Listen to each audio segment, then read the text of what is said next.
Viewers আসসালামু আলাইকুম, welcome to my channel food fusion by Shanta.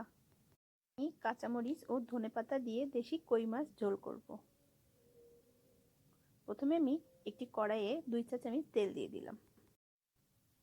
তেলটা একটু গরম হলে এর মধ্যে আমি পেঁয়াজ কুচি দিয়ে দিব। এখানে আমি 2 চা চামচ পেঁয়াজ কুচি দিয়ে দিয়েছি। এখন আমি একটু নেড়ে চেড়ে পেঁয়াজ কুচিগুলো ভেজে নিব।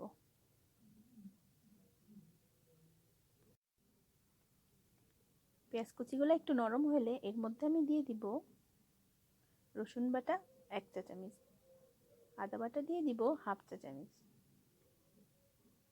কাঁচামরিচ ফালি দিয়ে দিব 10-12টি, দিয়ে মশলাগুলো ভালোভাবে আবারও কষাবো। এখন আমি এর মধ্যে অল্প একটু পানি দিব, দিয়ে মশলাগুলো কষাবো।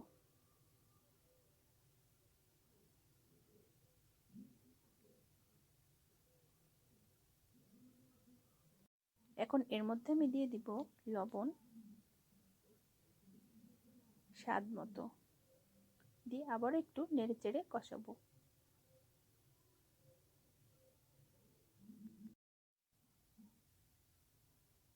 এর মধ্যে আমি যে পানিটা দিয়েছিলাম পানিটা কিন্তু অনেকটা শুকিয়ে এসেছে। এখন এর মধ্যে আমি দিয়ে দিব হলুদের গুঁড়া 1 চা চামচ, দিয়ে আবারও একটু নেড়ে চেড়ে কষাবো। মশলাগুলা কষানো হয়ে গিয়েছে। এখন আমি এর মাঝে দিয়ে দিব কেটে রাখা কই মাছগুলি।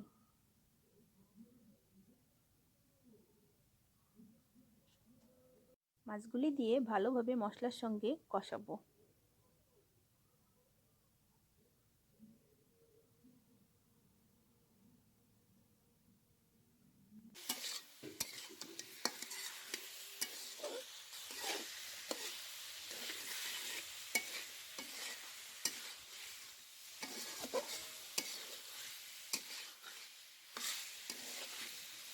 মাছগুলো আমার প্রায় কষানো হয়ে গিয়েছে। এখন আমি এর মধ্যে পরিমাণ মতো পানি দিয়ে দিব। এখানে আমি একটু বেশি পানি দিয়ে দিলাম। এই বেশি পানিটা আমি পরে জাল করে শুকিয়ে ফেলবো, তাহলে মাছটা ভালো মতো রান্না হবে এবং স্বাদটাও খুব ভালো হবে। মাছগুলো একটু নেড়ে চেড়ে দিব এবং চুলায় জোর আঁচে মাছগুলা জাল করতে থাকবো প্রায় 10 মিনিটের মতো। 5 মিনিট জাল করার পর এখন আমি এর মধ্যে দিয়ে দিব ধনেপাতা কুচি। আমি 1 কাপ ধনেপাতা কুচি করে নিয়েছি। ধনেপাতা কুচি দিয়ে ভালোভাবে আবারও একটু নেড়ে চেড়ে দিব। চুলায় জাল করব আরও 7-8 মিনিট। এর মাঝে আমি কয়েকটা কাঁচামরিচ দিয়ে দিয়েছি, দিয়ে একটু নেড়ে চেড়ে দিলাম। মাছগুলো আমি একটু ঝোলঝোলি নামাবো। মাঝে কোনো জিরার গুঁড়া ব্যবহার করি নাই। আপনারা চাইলে জিরার গুঁড়াটাও দিতে পারেন। এই পর্যায়ে আমি এটা নামিয়ে ফেলবো।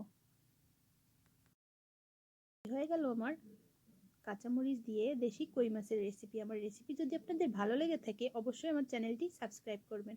সবাই ভালো থাকবেন। আল্লাহ হাফেজ।